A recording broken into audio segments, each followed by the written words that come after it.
What's poppin' T Squad? It's your girl Keisha, and I'm here with my highly anticipated and long awaited top books of 2020 list. This is the video that all of you have been waiting for. This list goes up every year, but I got something good for you guys. I don't have just 10 favorite books. I have 20 favorite books. A lot that you'll be surprised about. Some of my past favorite authors make this list, and some newbies make this list. So if you're looking for some fantastic reads, make sure you check out this video. And yeah, let's get into it. Number 20 on my list is by Derailed, also known as Casey Mills, Persistent Heart novella. The description was very brief. An undeniable love novella. What is life without finding your passion, not living? A stranded flight, two strangers, instant attraction, Nicolette and Lem. This story was so cute. It was so sexy. They fall in love immediately. I love this story. I love when Casey really hones in all of her skills and gives us just that whirlwind romance type of story. She excels in these types of stories where shit just shoots from the moon right when these two characters collide. So make sure you check out Persistent Heart by Derailed. It's available on Kindle Unlimited if you have it. Number 19 for me is a book that I just read a few weeks ago by a new author that I've never read before. Her name is Dominique Thomas, and her book is Derailed. What captured me about this book was the cover. Covers are very important. Make sure your covers stand out. Make sure that it's something different. And that's what made me want to read this book and check it out. So after I got past the cover, I read the synopsis, and that really drew me in. So the description is, to whomever much is given, much is required. For Jayla, the scripture couldn't be truer. Reporting the news is what she does. All she's ever wanted to be is the next Oprah, a dignified Black woman that pushes against every stereotype of what America labeled Black women to be. Due to a traumatic past, she's turned her back on her race. She mingles with a few Black women, and Black men are just no good to her. So when she's propositioned by her boss to infiltrate a prominent Black family in the city of Detroit, she jumps at the opportunity. The family is in the media because of a high-profile case, and Jayla wants nothing more than to expose the family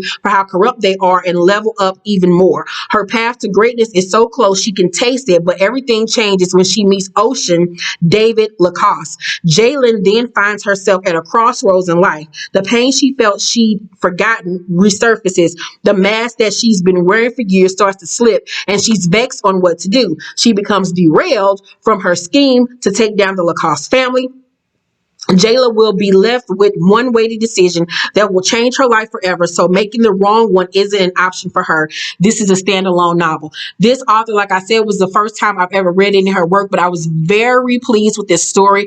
I really fell in love with Ocean's character. He was very sexy. He was controlling. He was demanding. He shut you down. He was that nigga, and I loved it. He didn't sell drugs and no shit like that. He was just a real live stand-up ass man, and I loved it. So if you're looking for a great love story with the twist, make sure you check out Derailed. Number 18 for me is Growing Up X by Ilyasah Shabazz. So February 21st, 1965, Malcolm X is assassinated in Harlem's Audubon Ballroom. June 23rd, 1997, after surviving for a remarkable 22 days, his widow Betty Shabazz dies of burns suffered in a fire. In the years between, their 6 daughters reach adulthood, forged by the memory of their parents' love, the meaning of their cause, and the power of their faith. Now, at long last, one of them has recorded that tumultuous journey in an unforgettable memoir, Growing Up X.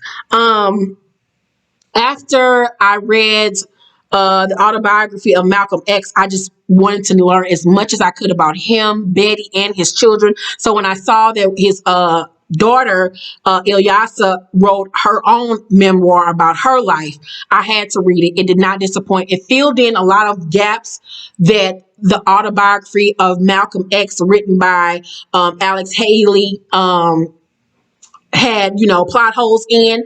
So this fills in the blanks for you. This gives us what happened after, he was assassinated. What was life like for Betty? What was life like for the girls? And we get all of that. So if you're intrigued by the family, want to know more about this amazing man and his amazing family, please check out Growing Up X. It does not disappoint. So number 17 on my list is by an author named Kira, and it is her book, Surrendered Her Heart to an East Coast Bandit. Yes, God. There is no synopsis on this book, but it's everything. That's all I got to really say about it. It's everything. You just need to read the goddamn book because I don't want to give nothing away. But if you like love stories with a hood twist, check out Surrendered Her Heart to an East Coast Bandit by Kira. I love the way this author writes. She's straight to the point. She captures the Black voice excellently. I can't wait to see what her next project is going to be. Number 16 for me is Just Wanna Mean the Most to You by Gray Huffington. Gray Huffington is one of my favorites. Every time she drops a book, I stop what I'm doing to read it. Her pen game is phenomenal. She's one of the best to ever do it. She's like in my top 10 as far as favorite authors of all time. She writes her ass off. She captures Black love in a way that most people will never be able to. Her stories are just dreamy. They're heart-wrenching. They're everything that you want in a story.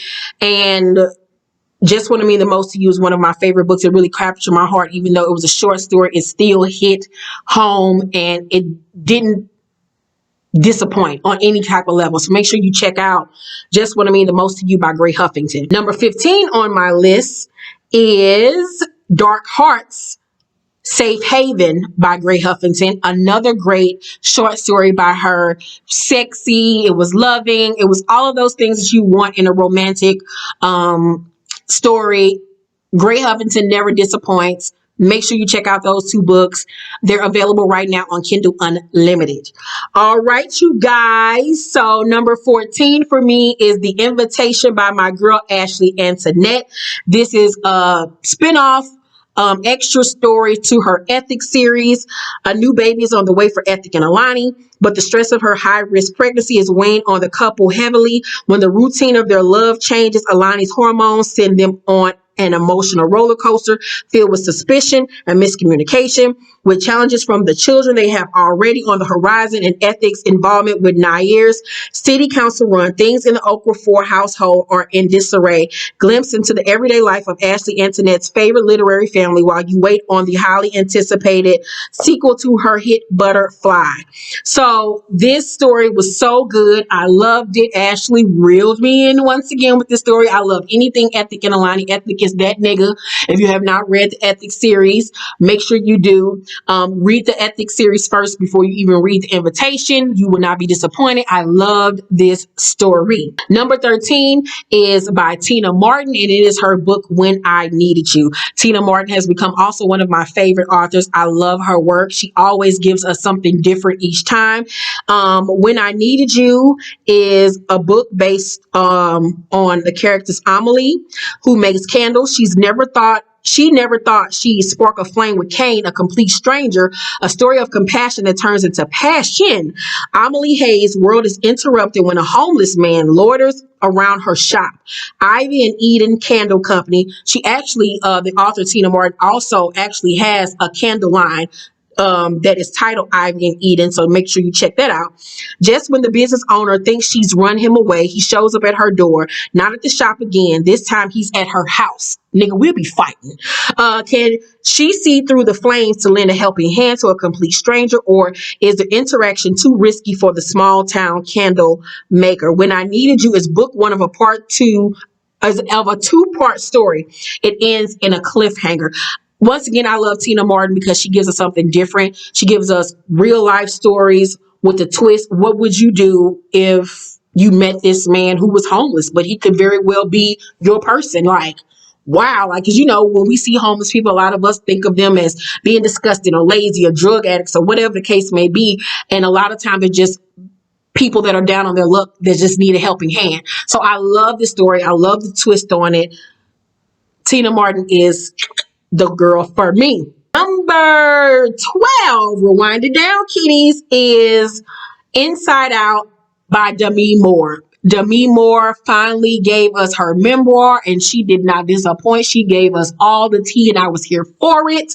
So, for decades, Demi Moore has been synonymous with celebrity, from iconic film roles to high-profile relationships. Moore has never been far from the spotlight or the headlines, even as Demi was becoming the highest-paid actress in Hollywood. However, she was always outrunning her past, just one step ahead of the doubts and insecurities that defined her childhood. She battled addiction, body image issues, and childhood traumas that would follow her for years. She talks about her marriage to Bruce Willis, her relationship with Ashton Kutcher and more, drug addiction, alcoholism, all of the stuff, being a mom, being, ridiculed and oppressed, being one of the highest paid actresses. Her life was so intriguing. Woo, she lived a life, child. And she just gives you so much clarity on who she is and how she has become the woman that she is today. If you're a fan of Demi Moore, or you're just a fan of autobiographies in general, like myself, this is a great book to check out. It was wonderfully written.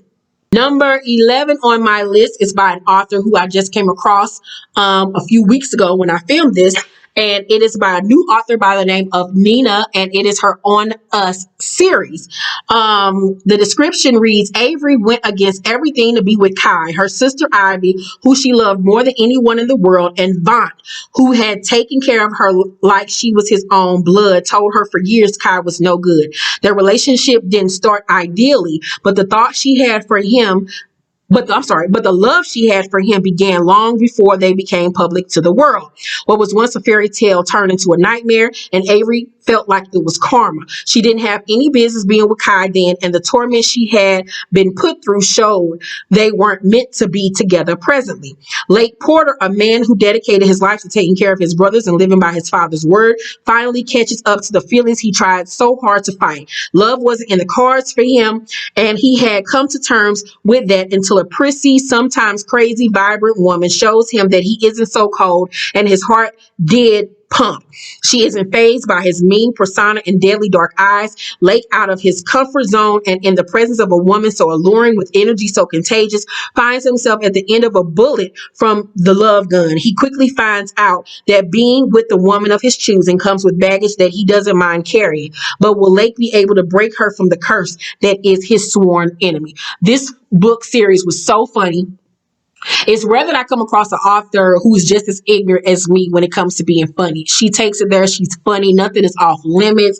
I love the chemistry between Lake and Avery. Their love story was just so cute. Lake is that nigga. I need a Lake in my life. Lord Jesus, send him to me right now. In Jesus' name I pray. Amen. His brothers' characters were so intriguing, so good. I can't wait. And I hope we get spin-off stories for the brothers. Make sure you check out On Us. It's available on Kindle Unlimited right now by Nina. Number 10, we're at the top 10, is Set by Alexandria House. This is a novella. A chance encounter, one night of passion leads to a mutually beneficial arrangement for two souls from different worlds. When love creeps into the equation, neither is sure how to feel or what to do. The only thing either is certain of is their need for the other. Set is book one of the Them Boys novella series. This novella includes strong sexual content and profanity. If these elements do not appeal to you, this may not be the read for you, but it was a read for me, bitch, because he was knocking her down and I was here for it. Set was that nigga. He was aggressive. He was cocky. He was demanding. He was bombing bed. And I loved everything about this story. It was for the grown woman. That 30-something, 40-year-old something women like me. If you want a good book to read that is for your age range, read Set. Read the other two books in this Them Boys series as well. It will not disappoint you. Number 9 on my list is Hot Girls and the Hustlers Who Love Them by Miss Candice. Now, these stories are spin-off from the original Hot Boys and the Hustlers Who Love Them. Part 2 focuses on the trials and tribulations of two young couples, Diamond and Bishop, and Cherry and Kareem, trying to make it through issues neither of them thought they'd ever be faced with. I love these stories because it was just so true to real life. It was things that me and my friends had experiences dealing with these niggas. If you just want to read a story that's so true to life when it comes to Black relationships, especially hood relationships, this is the story for you. You're going to relate to these characters. You either know characters like them, or you're either characters, or either you're like these characters yourself. But I just love Miss Candace. She's made it on my list several times. She's one of my top 10 faves. I just love everything about her and her writing craft. So make sure you check out Hot Girls and the Hustlers Who Love Them. Number 8 is also by Miss Candace. Shout out to you, girlfriend. A Drug Called You is a book by hers that was just recently released, and I fell in love with it. This was something very new and very different from her. She stepped outside of her comfort zone, and I love when authors stretch themselves and challenge themselves to do something different. And she succeeded. It was her first time also writing in third person, and she did a bang up job writing in third person. She's normally an author that writes in first person, but she did such a good job. The story was so different, so fresh and new, and I love that once again she's challenged herself and moving forward in her career as an author. So the description for A Drug Called You is life as Violet McClain knows it changes unexpectedly when she's introduced to a new drug in town. Calvetti prodigy Jermaine Prodigy and his little brother Trouble's arrival to the small town of Roseberry, Michigan takes the townspeople by surprise. The duo is nothing like the town has ever witnessed. Violet is especially thrown for a loop when she discovers things about Prodigy that for her are unheard of. A Drug Called You is a cultivating, uncommon love tale about two people from two totally different walks of life. When the lives of Prodigy, a wealthy millionaire from the dangerous city of Detroit, and Violet, the feisty, unexperienced small town girl, intertwine, they both notice a connection that neither of them can quite understand. This story does leave off on a cliffhanger. I cannot wait for part 2. Love what Miss Candace did with this story, and I'm looking so forward to the sequel. Make sure you check out A Drug Called You. Number 7 is Foxy, My Life in 3X by Pam Grier. This year I really got into biographies because I read so much that a lot of the stuff that I wanted to read, I would read it, and by paragraph 1, page 1, shit would be trash and I would close it. Like I this year was craving something different, something thought provoking, something in depth, something with heart and soul and grit. And a lot of these authors just wasn't bringing it for me. It was the same story over and over again. So I started really getting into biographies this year, and Pam Grier's story is one for the ages, baby. So Foxy is Pam's testimony of her life, past and present. In it, she reveals her relationship with Richard Pryor, Kareem Abdul-Jabbar. That motherfucker, he did her dirty. And Freddie Prinze Sr., among others. She unveils her experiences as a backup singer and black exploitation star. In particularly candid and shocking chapters, she shares for the first time her view of those films, and the persecution that blacks, especially women, needed to endure to make a name for themselves, including how I felt to be labeled one of the most beautiful women alive, yet not be permitted to try on clothes in a department store because of the color of her skin. And in words sure to inspire many, she tells the story of her ongoing battle with cancer. Child, when I tell you Pam Grier lived a life, she went through some crazy shit in her lifetime. Her story was just wow to me. Like my jaw dropped several times reading this autobiography. It was wonderfully written. Love Pam Grier, love everything that she's done for the culture, for black women, for black actresses. I love her. So make sure you check out Foxy, My Life in 3X by Pam Grier. Number 6 on my list is The Legs Are the Last to Go by Diane Carroll. May she rest in peace. Diane Carroll was one of the people in my life that I really wanted to work with and meet. She is a idol of mine. She just had style, beauty, class, and grace. She was the first black actress to ever have her own television show. She was just legendary. She broke down so many barriers. When she died, I was so sad. So I just had to read her biography to learn more about the woman, the myth, and the legend. So the actress who broke through television's color bar, entertainment legend Diane Carroll tells all in her candid memoir, The Legs Are the Last to Go, the first Black woman to star in her own TV series, NBC's Julia. Carroll displays all the grace, wit, style, and honesty that carried her to the top as she reveals intimate details about her career, her life, and her loves, including her marriage to Vic Damone and her torrid relationship with Sidney Poitier. Sidney Poitier was a nigga. That's all I got to say. The Legs Are the Last to Go is an unforgettable self-portrait and revealing Hollywood memoir at its finest. When I tell you Pam Grier and Diane Carroll couldn't be any more not alike and alike at the same time. When I tell you these two women were some fools late in life when it comes to the men, they were two women who were alike when it came to their careers. They were always on point when it came to their careers. They didn't play about their careers. What these niggas took them through, and even late in life, they were still being taken through by these men. So they had a lot in common in that area of their lives. But where they differ was Pam Grier was a country girl. She was a tomboy. She loved the horses. She wasn't into all the glitz and glamour. But Diane Carroll was that girl, ma'am. She did not leave out the house without being decked from head to toe. She was all about the fashion, darling. She talks about motherhood and all of those things. Her affair with Sidney Poitier, child, was, woo, it was a mess. Read The Legs Are the Last to Go. You will not be disappointed. This book was everything. Number 5 on my list is Rabbit by Patricia Williams. This is a book that I had seen floating around over the last couple of years. The cover, as you can see, intrigued me. It was just a dope ass cover, a bamboo earring, like, bitch, everything. Whoever decided to do that cover was genius. But I saw this book floating around for years and I heard such great things about it. And I was like, fuck, let me read this goddamn book. And I read it this summer and I was like, why didn't I read this book sooner? To know that this was based on a true life, real life story of this Black comedian, Patricia Williams, aka Miss Pat, the shit that she went through in her life in the 80s, bruh. It seemed like the shit had been a lie, but it's real life true tea of what this woman went through. So Patricia Williams, aka Miss Pat, was born and raised in Atlanta at the height of the crack epidemic. One of 5 children, Pat watched as her mother struggled to get by on charity, cons, and petty crimes. At age 7, Pat was taught to roll drunks for money. At 12, she was targeted for sex by a man 8 years her senior. By 13, she was pregnant. By 15, Pat was a mother of 2. Alone at 16, Pat was determined to make a better life for her children, but with no job skills and an 8th grade education, her options were limited. She learned quickly that hustling and humor were the only tools she had to survive.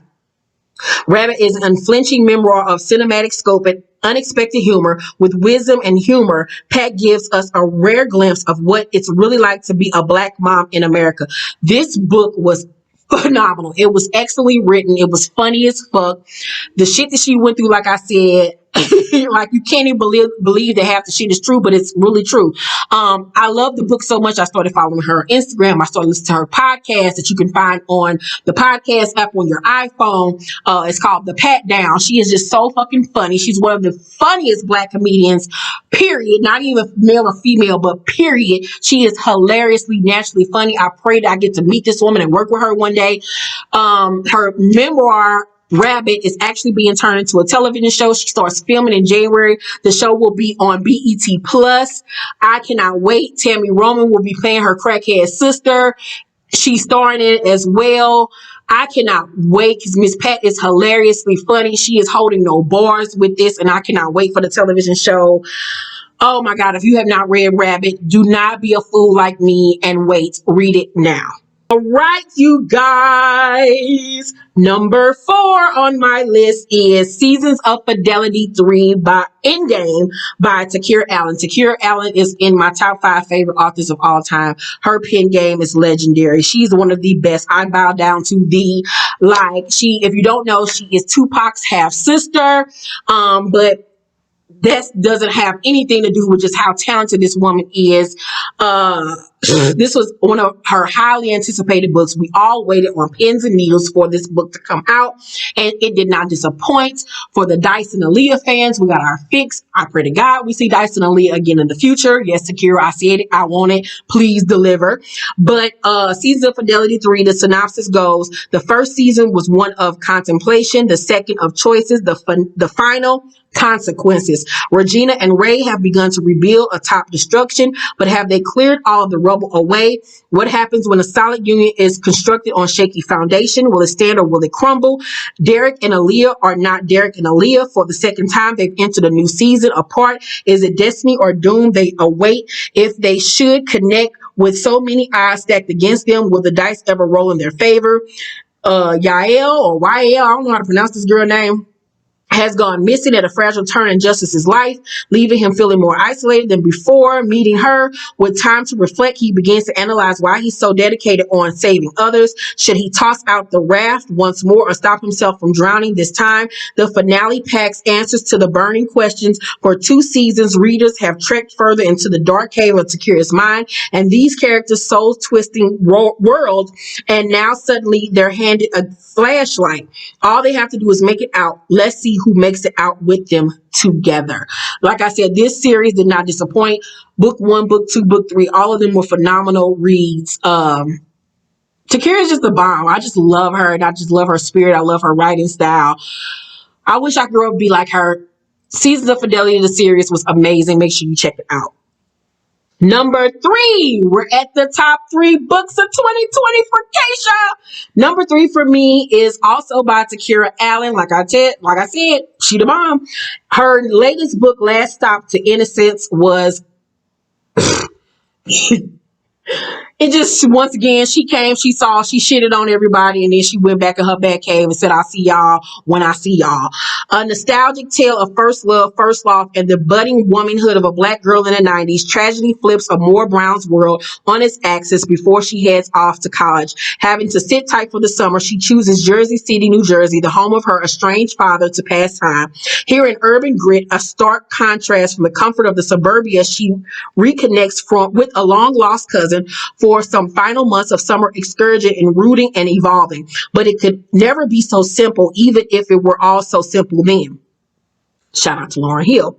Girls Just Want to Have Fun transforms into a kindling of summer romance tucked into the crust of good times, tribulations, close calls, and one hot summer in Jersey. Amore meets the guy, finds solace for fresh wounds, and battles the thorny relationship with her father, all while learning heartache has no limits. But how much will Amore have to lose to find herself on the road to the woman she's becoming and removed from the girl she is no more? One stop changes her path forever.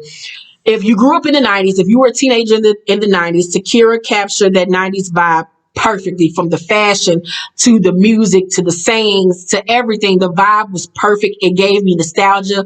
Every time I sat down to read a new chapter, I would find myself at moments gazing off, thinking about when I was a teenage girl in love and out here being a hoe. In the 90s. Like, this book was so good. I loved the way she wrapped it up. I loved Amore. I loved her boo thing in this story. I loved their love. It was just so good. I loved it. I cried several times. Takira, bitch, you're everything. You're legendary, ma'am. I love you. Check out Last Stop to Innocence. It's my number 3 favorite book of 2020. Number 2 for me is a new author, and this is her first novel. First novel, and she's number 2 on my list. Saving Sunflower by Ray Lease. I found this book a few weeks ago before I filmed this video.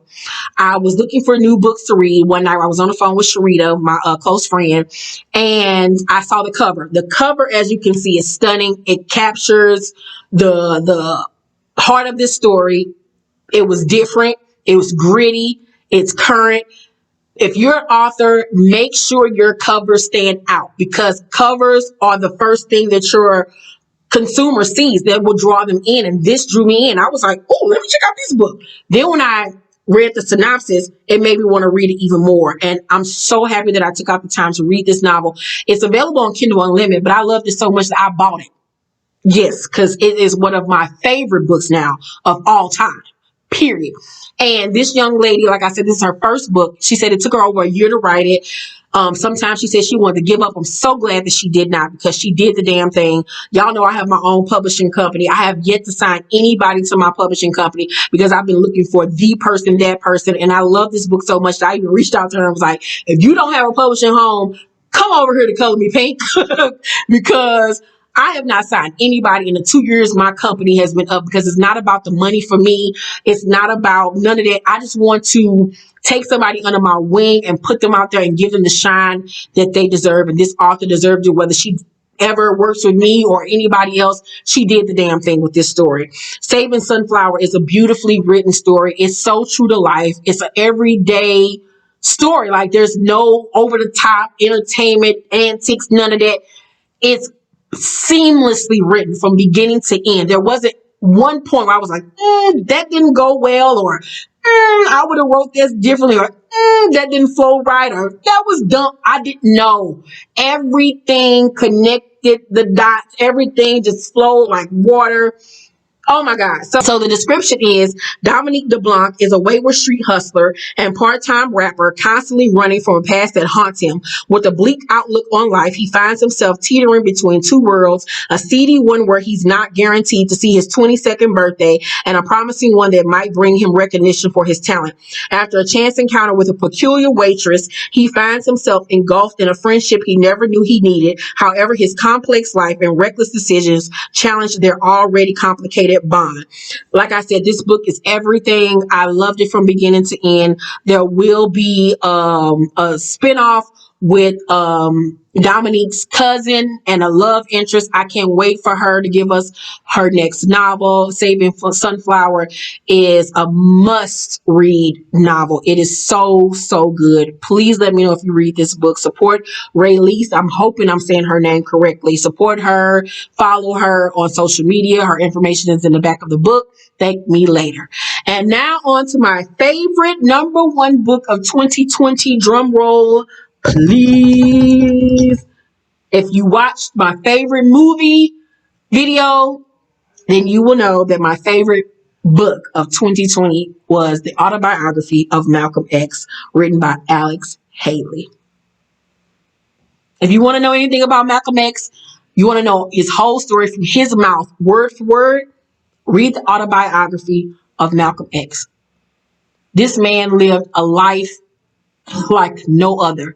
He morphed from one person to another person to another person. He was so many people in his lifetime. And like, I want to develop and produce a television series based off his life, because he went through so much shit that it all can't even fit into a movie. Like, the movie depicted his life well. Spike Lee did a wonderful job, but it was so much stuff that was left out that the world needs to know, that needs to be a series. Like, that series could literally go on for years, like, because he has so many stories to tell from the time he was a little boy to the time he was assassinated. There's so much story there to tell, and I want to tell it. Oh my God. The Autobiography of Malcolm X, written by Alex Haley, was just one of the best autobiographies ever written, ever, ever, ever. It changed my life forever. He's become one of my idols, one of the men that, put his stamp on the world, changed the world forever. And I stand the Malcolm X. So those were my top 20 books of 2020. Make sure you check out all of these fabulous reads, you guys. Let me know if you've read any of these books. Give me some suggestions of books that were your favorite of 2020. Make sure to thumbs up this video, like and subscribe, and hit that notification bell button. I love you guys so very much. And I will see you on the new year. Bye.